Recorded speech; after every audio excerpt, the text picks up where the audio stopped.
प्रिय छात्रों, आज हम महाकवि जयशंकर प्रसाद की कृति कामायनी के तीसरे सर्ग लज्जा सर्ग की कुछ महत्वपूर्ण पंक्तियों की व्याख्या देखेंगे।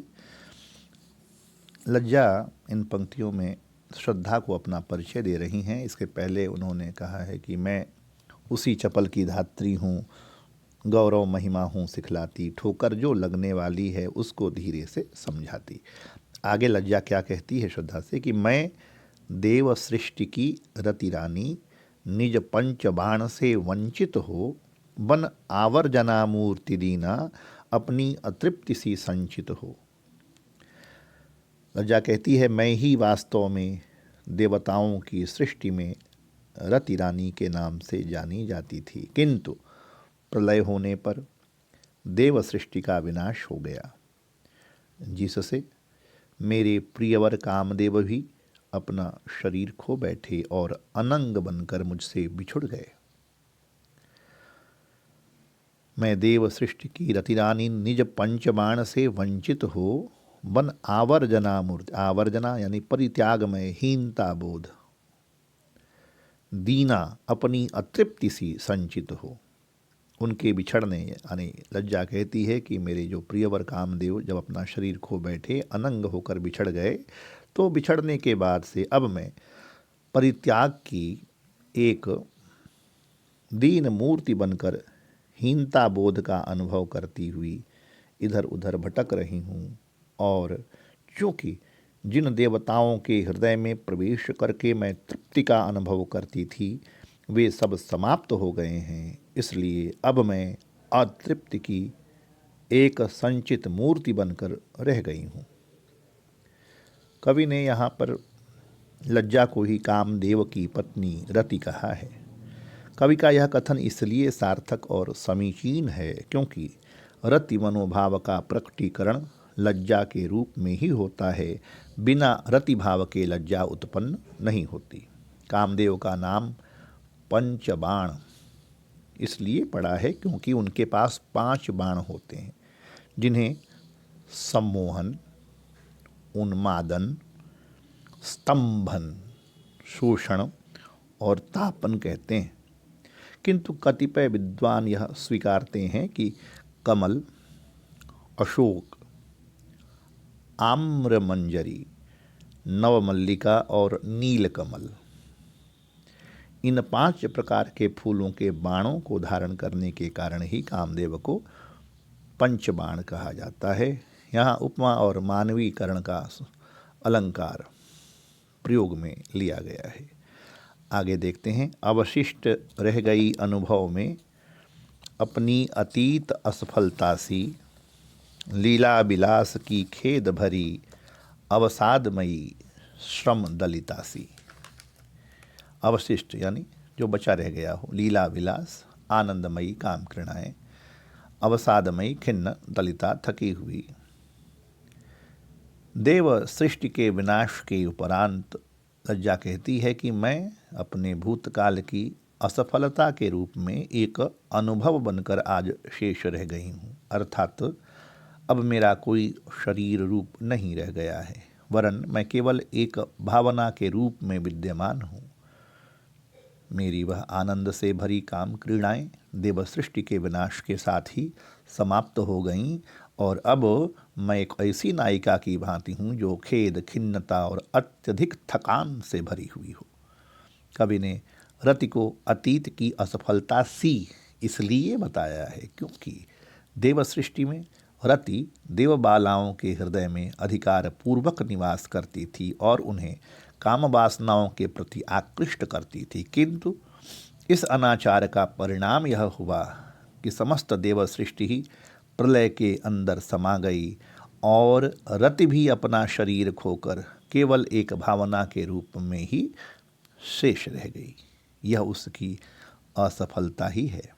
इसके साथ ही कवि ने रति को काम क्रीड़ाओं से थकी हुई नायिका बताया है क्योंकि देव सृष्टि में रति सशरीरी थी और अनेक प्रकार की काम क्रीड़ाओं में मग्न रहती थी, किंतु अब वह अत्यंत खिन्न और थकी हुई एक भावना के रूप में इधर उधर भटक रही है। फिर से कुछ महत्वपूर्ण पंक्तियाँ। प्रसाद जी की इस कामायनी सर्ग की और कामायनी कृति में लज्जा सर्ग में आगे हैं। लज्जा अपना परिचय यहाँ स्पष्ट रूप से श्रद्धा को देती है। मैं रति की प्रतिकृति लज्जा हूँ, मैं शालीनता सिखाती हूँ, मतवाली सुंदरता पग में नूपुरसी लिपट मनाती हूँ। प्रतिकृति, मैं रति की प्रतिकृति, दूसरा रूप, कृति के समान कृति, प्रतिकृति, प्रतिछाया, शालीनता, विनम्रता। मैं रति की प्रतिकृति लज्जा हूँ, मैं शालीनता सिखाती हूँ, मतवाली सुंदरता पग में नूपुरसी लिपट मनाती हूँ।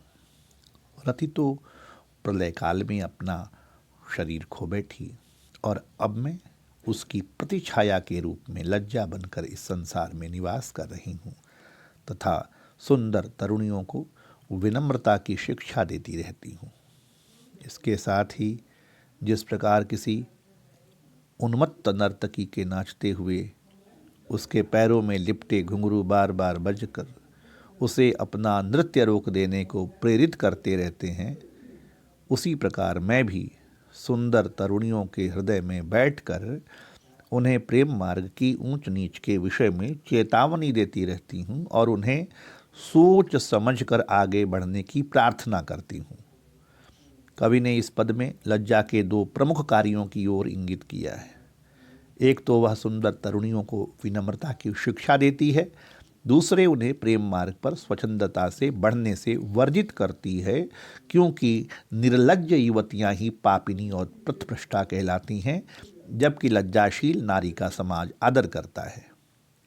आगे लज्जा कहती है, लाली बन सरल कपोलों में आँखों में अंजन सी लगती, कुंचित अलकों सी घुंघराली मन की मरोर बनकर जगती। बहुत ही महत्वपूर्ण पंक्तियां हैं।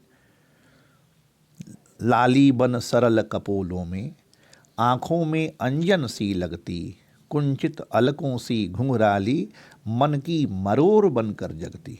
मैं ही सुंदर तरुणियों के भोले भाले और सरल गालों में, लाली बन सरल कपोलों में लालिमा के रूप में प्रकट होती हूँ तथा आँखों में काजल की भांति सुशोभित होती हूँ। मैं ही तरुणियों के घुंघराले बालों में घुंघरू के रूप में प्रकट होती हूँ और मैं ही उन सुंदर युवतियों के मन में एक मरोड़ का रूप धारण करके उत्पन्न होती हूँ। लज्जा के अभ्युदय से नारी स्थिति में क्या अंतर पड़ जाता है, यह कवि ने यहाँ पर अत्यंत कलात्मक रूप में प्रस्तुत किया है और कहा है कि लज्जा के उदय होते ही गालों पर लालिमा छा जाती है, आंखें कजरारी हो जाती हैं, घुंघराले बालों में एक उन्मादक आकर्षण पैदा हो जाता है और प्रेम मार्ग की पथिक नारी का मन उमंग और प्रेमजन्य कष्ट से भर उठता है। मालोपमा अलंकार इन पंक्तियों में है।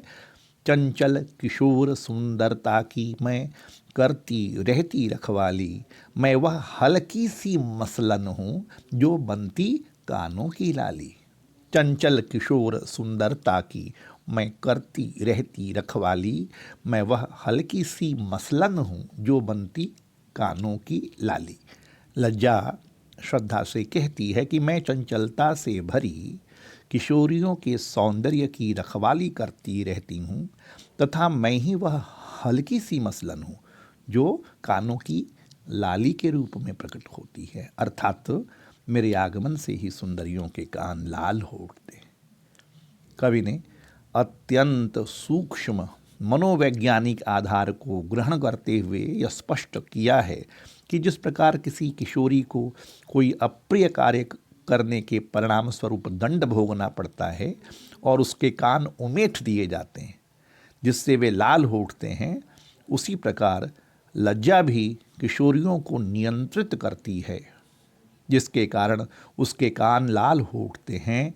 यूँ भी किशोरियों के हृदय में लज्जा भाव के उत्पन्न होते ही उसके कान लाल हो जाते हैं। चंचल किशोर सुंदरता की मैं करती रहती रखवाली, मैं वह हल्की सी मसलन हूँ जो बनती कानों की लाली।